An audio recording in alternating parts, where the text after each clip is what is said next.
దేశంలోనే the best police గా నిలిచిన తెలంగాణ పోలీస్ మరో నూతన అంకానికి శ్రీకారం చుట్టారు. పోలీస్ వ్యవస్థలోనికి రోబోటిక్స్ ను ప్రవేశపెట్టింది. 31న జూబ్లీ హిల్స్ చెక్ పోస్ట్ వద్ద రోబోను విధుల్లో నియమించనున్నారు. ఈ సమయంలో రోబో పనితీరును పరిశీలించి నేర నియంత్రణ విభాగంలో కూడా రోబో టెక్నాలజీని వినియోగించనున్నారు తెలంగాణ పోలీసులు.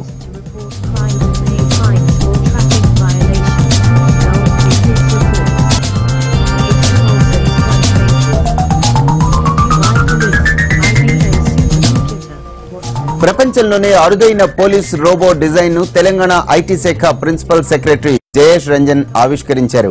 రోబోల తయారీలో నూతన ఒరవడి సృష్టిస్తున్న హెచ్బోట్స్ రోబోటిక్స్ వ్యవస్థాపకులు 2 నెలలు శ్రమించి పోలీస్ రోబో డిజైన్ కు రూపొందించారు. డిసెంబర్ 31న జూబ్లీహిల్స్ చెక్ పోస్ట్ జంక్షన్ లో పోలీస్ రోబోను ఏర్పాటు చేస్తామని హెచ్బోట్స్ రోబోటిక్స్ సీఈఓ కిషన్ వెల్లడించారు. ప్రస్తుతం దుబాయ్ లో మాత్రమే పోలీస్ రోబో ఉందని, ప్రపంచంలోనే 2వ పోలీస్ రోబోను హైదరాబాద్ లో తామే అందుబాటులోనికి తీసుకొస్తున్నామని తెలిపారు.